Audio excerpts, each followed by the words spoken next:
Hey everyone, thanks for tuning in to another episode of the Stryd for the Love of Running webinar series. My name is Evan, I'm your host of the show. Today we're going to be talking about Stryd Power workout analysis, just going through a couple example workouts, how you can use the Stryd Power Center, how you can use Stryd during a workout to optimize your performance. So just excited to give you a couple of practical examples here. Starting off, if you're watching live, we definitely would appreciate any questions that anybody might have. So feel free to send in any general questions as well as questions about what we're talking about. If you're watching live on YouTube, feel free to drop them in the chat. If you're watching on our Facebook community, you can feel free to drop them in the comments there as well. If you are not already subscribed, please feel free to subscribe to the YouTube channel as well as follow us on social media. You can search for us at Stryd Running on any platform and we will be there. Without further ado, let's talk a little bit more about Stryd Power workout analysis. So when we're focusing on some of the things for running with power, there's a couple things to keep in mind, and I will start by describing some of those things that we should have a common understanding of before we delve deep into diving into all the data. So the first here being on Power Center, we have a general profile. My profile, my critical power right now is 329 watts, 5.2 watts per kilogram. This is going to be a number that, like we've talked about in the past, it's going to be something that you want to keep and maintain. We've talked a ton about keeping a valid auto-calculated critical power. This critical power is so important for calculating so many things, but specifically talking about the workouts that we're going to be targeting. Also in Power Center, we have our zone breakdown, and we have this as well in the Stryd mobile app. Very, very easy to see. If this was a normal easy run, I'd stick in the easy zone. So for me, that's 214 to 264 watts. A lot of these workouts that we're going to look at have a little bit of intensity. So there'll be more zone 2, zone 3 long runs. And I'm excited to give you a little bit more information just about how my training gets decided and how I reflect on some of that training. The training we're specifically going to look at is from the middle of May to the middle of June. So very, very recent training. I can definitely talk a little bit more about that.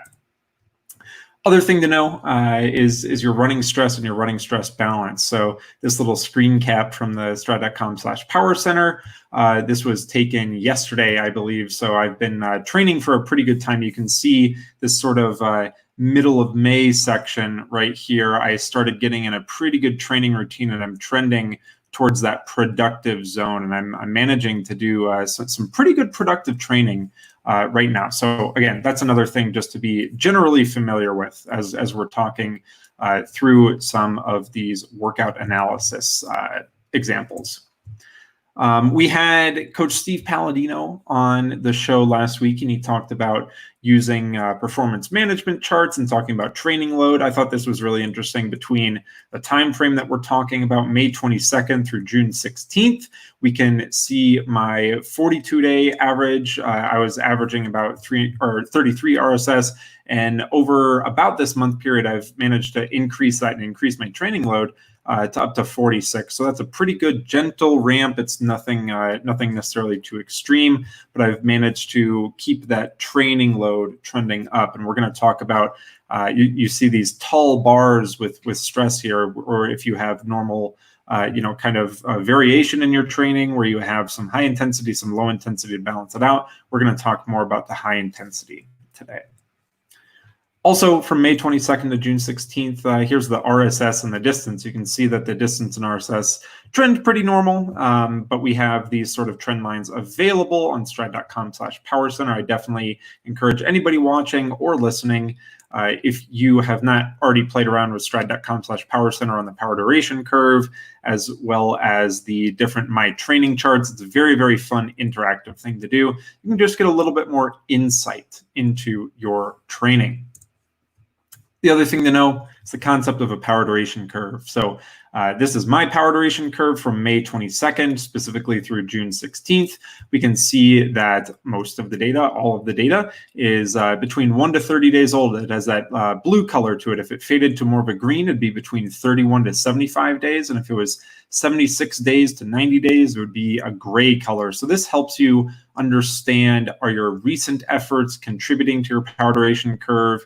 Are you kind of in a little bit of a lull of contributing to the power duration curve? But since I specified it for this current time, we're going to have 1 to 30 days for all of the examples. And the other thing to know about the power duration curve is that we have a auto-calculated critical power modeling on top of that. So this white line, you can toggle it on and off.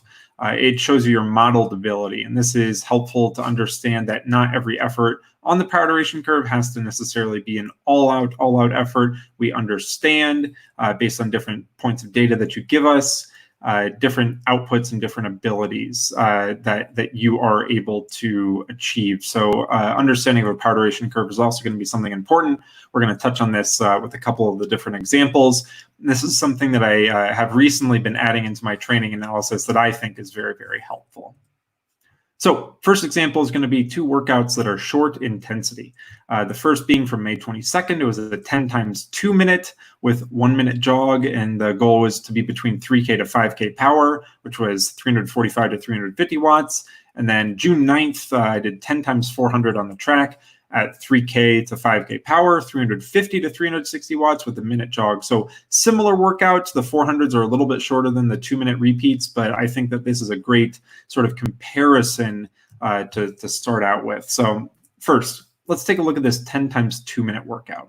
So the workout was 10 times 2 minutes, like I mentioned, at 3K to 5K power. For me, that's 345 to 350 watts. I had just run a 2-mile time trial at 345 watts, so that fits right on that short end of that 3K to 5K range.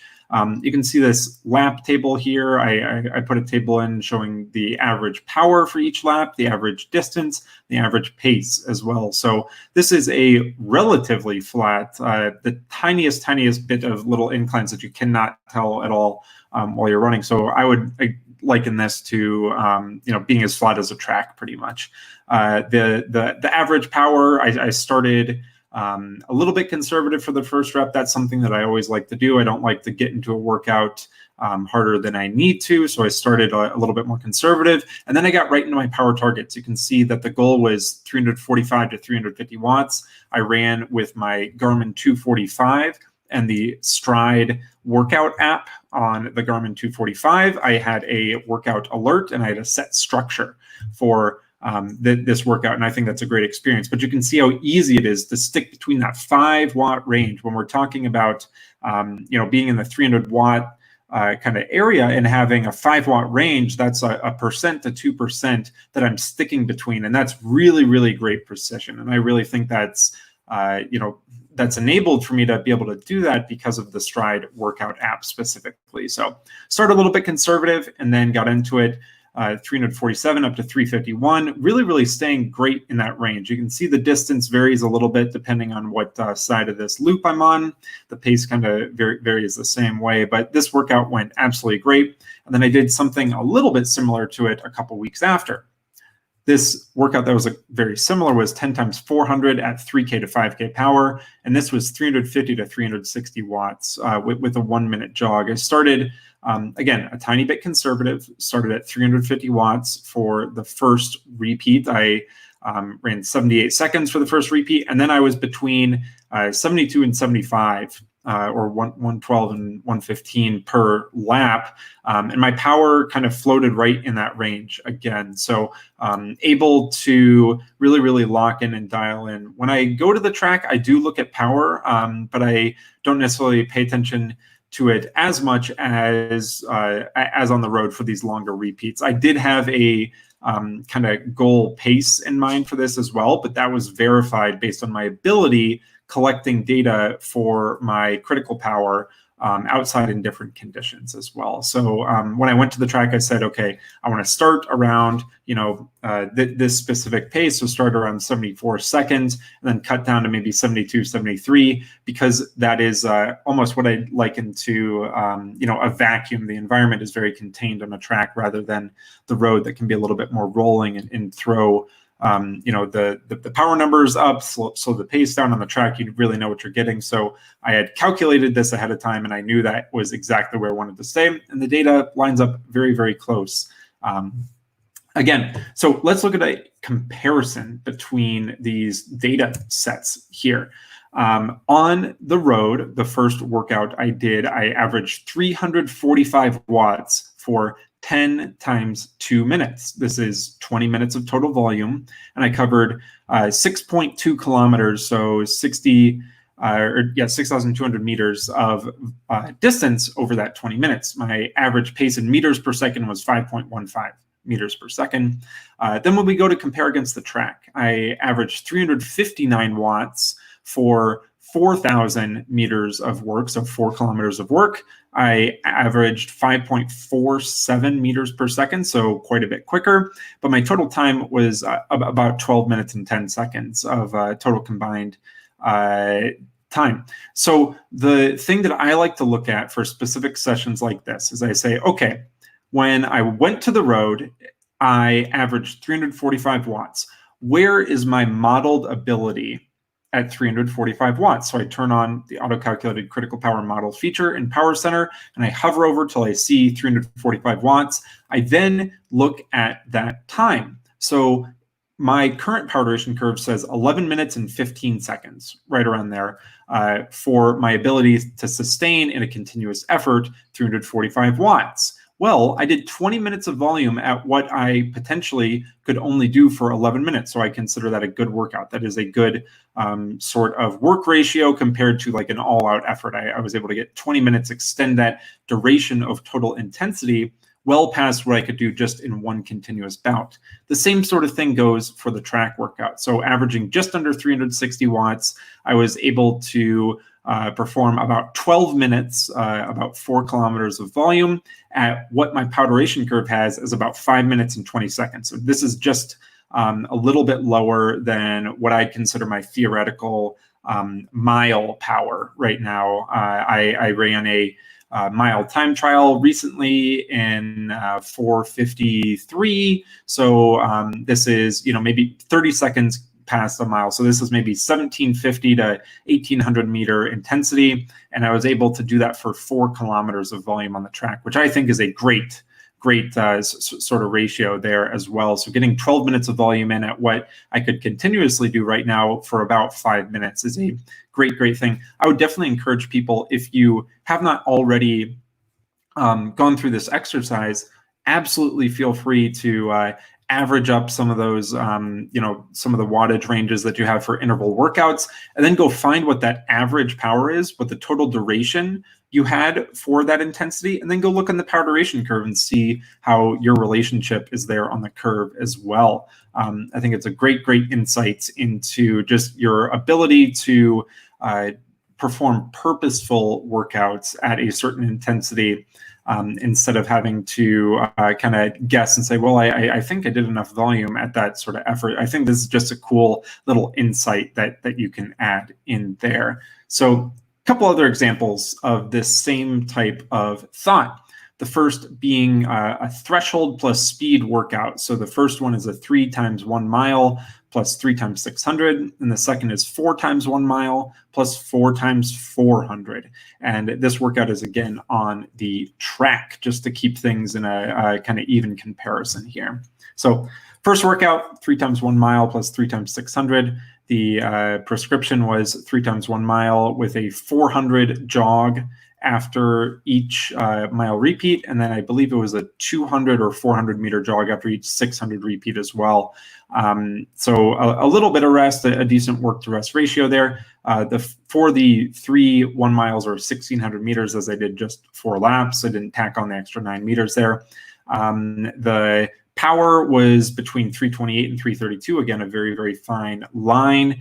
And then the time ranged from 517 to 519 to 515 for my threshold mile repeats. My critical power, if you remember from the very beginning, is 329 watts. So these were mile repeats right at that critical power number, if not just a tiny bit above, a little bit of rest, and then 3 times 600 meters at a little bit closer to that high end of 3K, getting closer to that mile power as well. So it started at 347 watts, 348 watts, and then finished at 358 watts.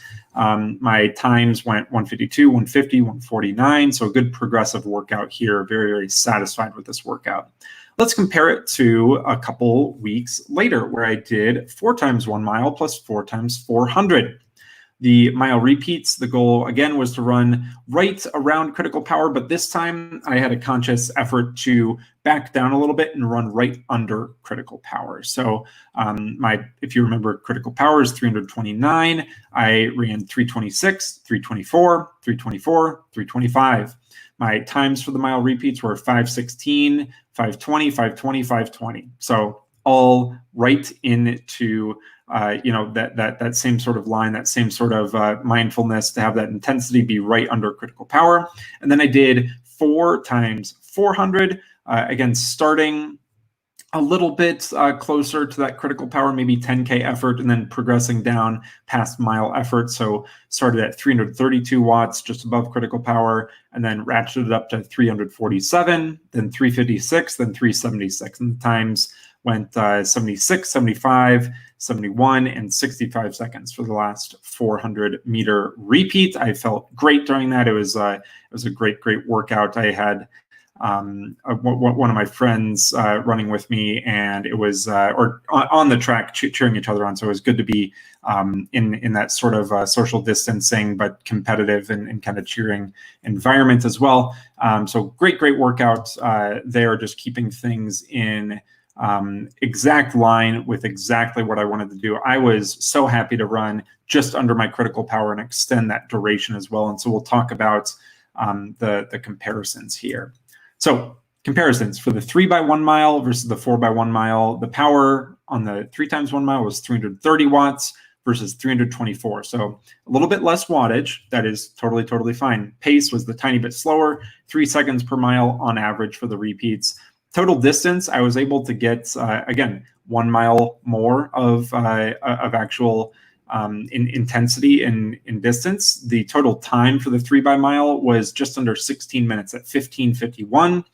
And the total time for the 4 by mile was just over 21 minutes at 21:16. So on the very far right end here, I have plotted on my power duration curve. This line right here represents 330 watts. This is about 3830 is what my modeled power duration curve right now says I could sustain 330 watts for. And then for 324 watts, this is about 42 minutes. And so I was able to run, close to that 40-minute threshold for both workouts. I thought that was great. Then the same sort of comparison is what we have here for the 3 times 600 and the 4 times 400. I was able to get 1,800 meters of volume in for the 3 times 600 at a slightly lower power output. And then for the 4 times 400, I was able to get just above mile power, actually, just right, actually kind of in line at the power just above mile power for 1,600 meters, which I think is a totally great option. Give me 1 second here while I cough. This is the wonderful thing about solo hosting. I can't turn it over to Gus. Excuse me.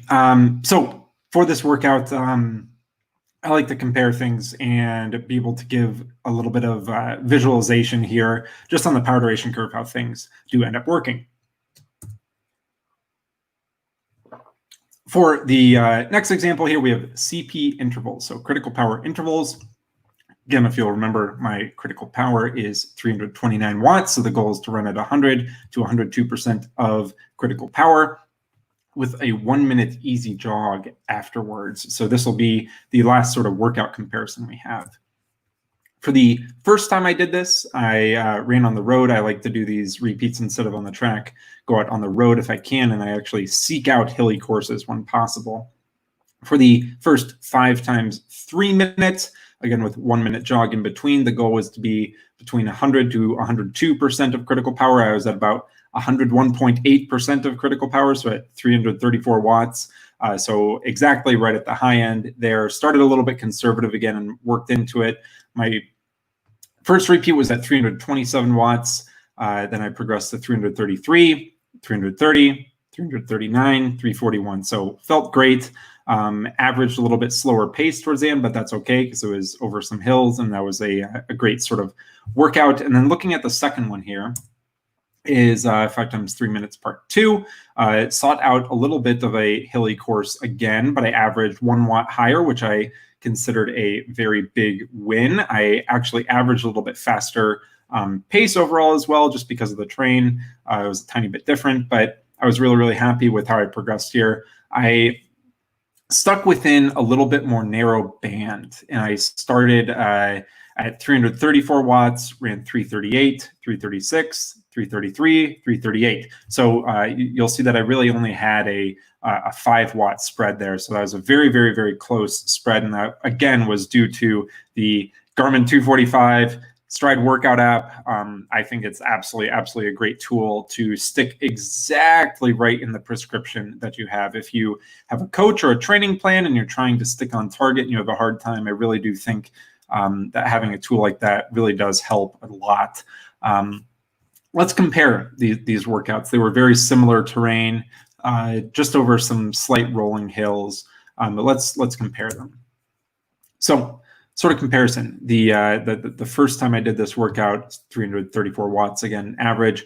Pace was 5 meters a second, so a little bit slower compared to the 5.14 meters per second average. For the second time 335 watts. So right in line, above my critical power. That's about 102% of critical power. Again, I like to do the same sort of technique. Let's go to the power duration curve. Let's click on that auto CP model curve, and let's look at the overall duration that the model has my modeled ability at. So for me right now, 27 minutes continuous is what I was able to do. I got 15 minutes at my modeled ability for 27 minutes. So I consider that a pretty good effort.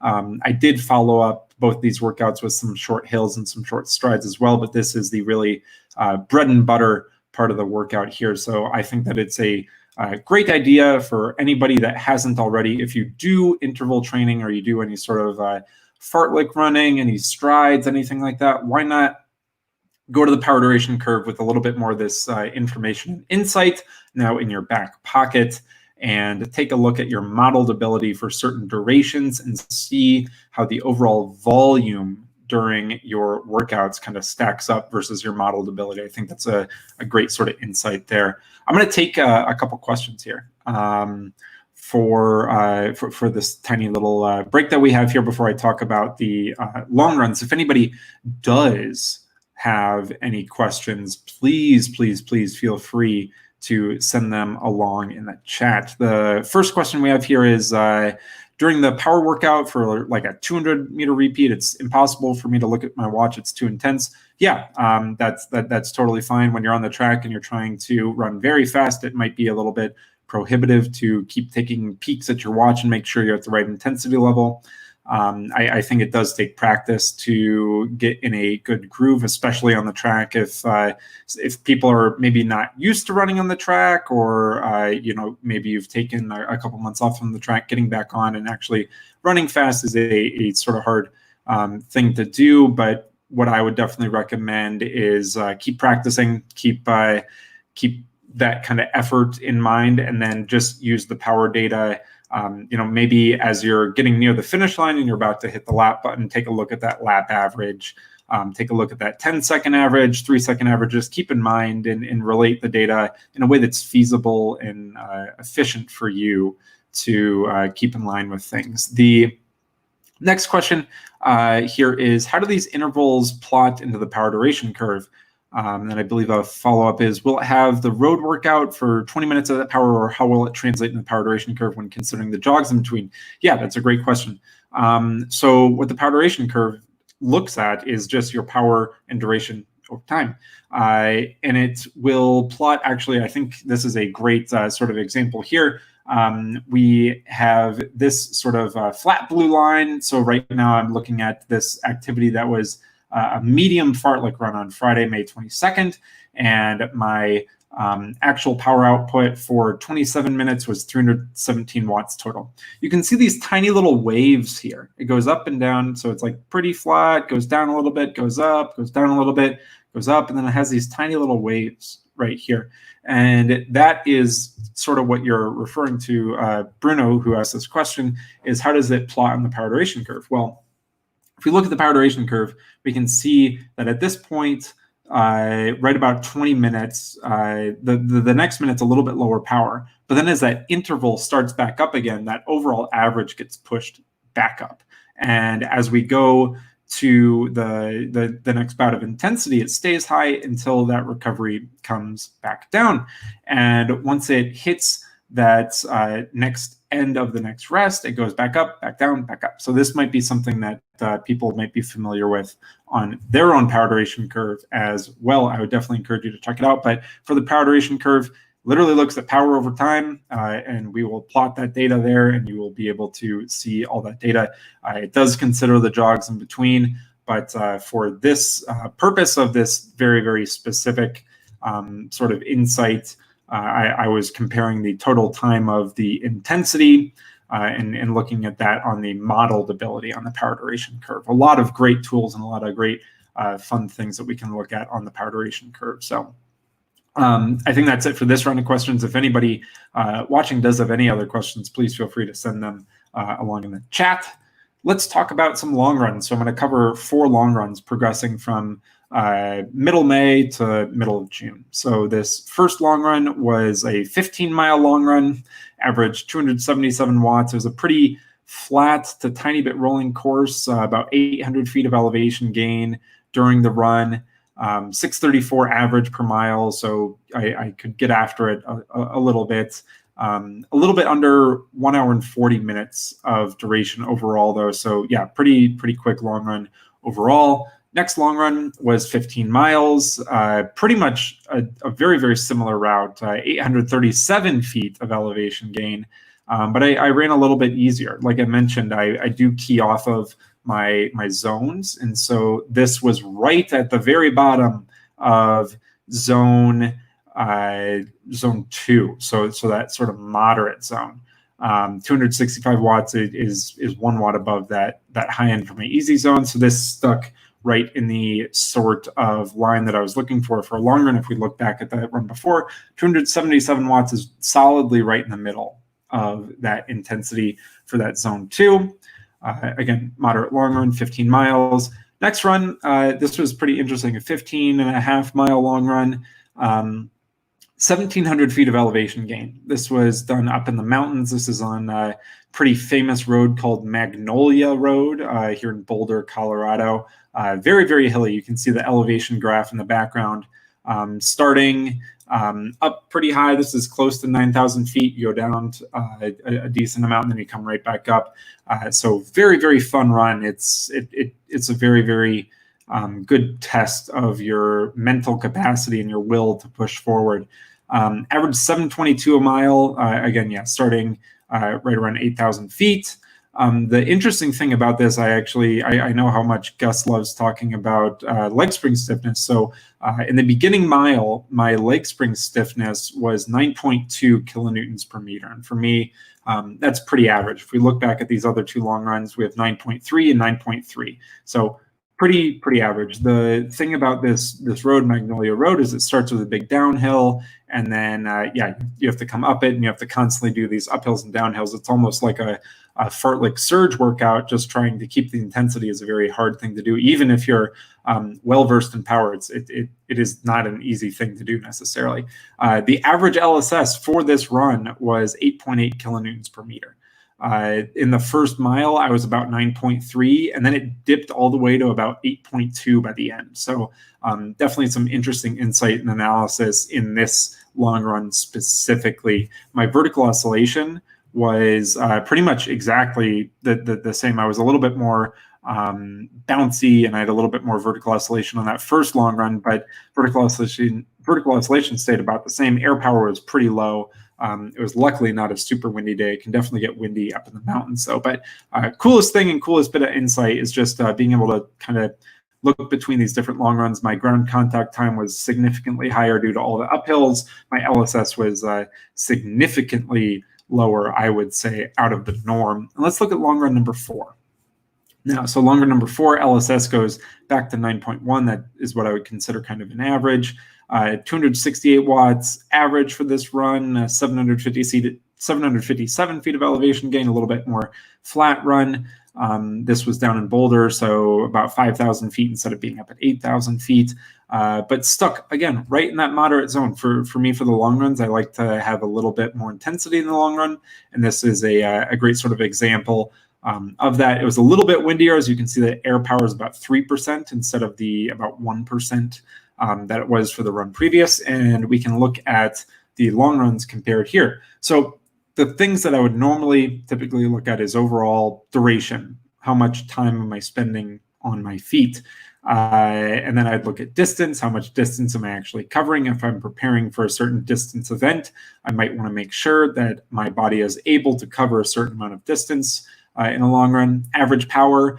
This power is all pretty darn close, except for that little bit of lower power that was the outlier at the Magnolia Road, so a little bit higher in elevation. RSS, this is something I do like to keep an eye on as well. Elevation gain, you can see the big outlier again from that mountain run as well, and the LSS there too. So these are just a couple things that I like to look at every now and again. You know, I'll go into the Stryd mobile app. I'm using the iOS app, so I can filter my long runs and I can quickly kind of page through and quickly get a little bit of insight there. I also do like to take some time in Power Center to sit down, scroll through, pay attention to the numbers, pay attention to how I'm kind of trending there, maybe make note. One of the other fun things that I like here is if you look in the title and you see this kind of neutral face, a little bit more flat face versus this one, I believe, had a smile to it because I felt pretty good. This one has a great smile. I felt very good for this one. This one I felt just okay for. So one of the other things I like to pay attention to is, you know, specifically in Power Center or the mobile apps, is how you're feeling for the day, which is why I think tagging your runs is so important. And so I can look back at these runs and say, oh yeah, I was feeling good, or oh yeah, this makes sense. You know, my you know, LSS is pretty darn low. I was feeling, you know, maybe a little crummy. Maybe I was a little bit fatigued. I was a little bit tired. And I'm in a good training spot right now in that very, very low end. If you'll remember, of the running stress balance, my number is about -20 right now. So I don't really want to push it too much past that number. So this is, again, comparing a couple different long runs. I think there's a lot of great insight there. Just to kind of understand maybe how you personally are affected from some rolling hills. For me, that's something I need to work on. I know that adding in a little bit more hills or going back to that route and running it a little bit more, specifically this Magnolia Road, I will better adapt to that and I'll feel better doing that. It's also probably time to pull out the jump rope and plyometric exercises again for me, and start working on that specific area. So the thing that I kind of gather here is if my elevation gain during the run is you know, less than 1,000 feet or so, maybe around that 800 mark, my LSS holds pretty steady. But as soon as I go above a lot of climbing, you know, maybe above that 1,000, 1,200, 1,500 foot range, that is where I start to have that LSS sort of fall off the cliff there. So I want to make sure that that doesn't happen in case I run some more hilly terrain or I go to a race that's more hilly. So this is a great sort of insight into my training that I kind of knew before I put this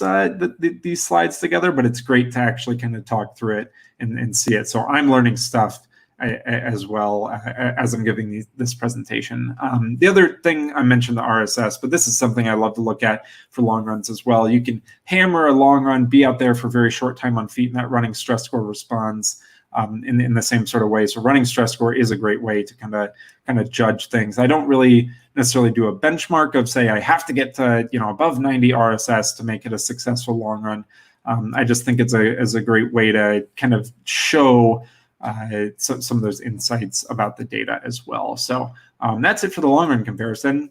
We're going to tackle some of your questions now. I had a couple more come in. This one from Bruno is, but with 1 minute jogs, shouldn't the curve be less flat? That was specifically extending out to 27 minutes. So if the time range is going to be shorter, compressed very, very short, then yes, I do imagine that you'll have a little bit more volatility there. But as we sort of extend it out and we look at the scaling that we have, it'll be a little bit more flat, just in appearance there. Next question here is from Gene. I recently started doing 10-week build to 45 mile per week power plan from Stryd's website. Pretty much all the runs there are easy / aerobic with some moderate tempo mix in the later weeks. I feel weird not doing intervals, afraid to lose VO2 max fitness. I never run more than 20 miles a week, not sure that deviating from the plan and increasing mileage as well as doing intervals is a good idea. I'm at negative 20 RSB average.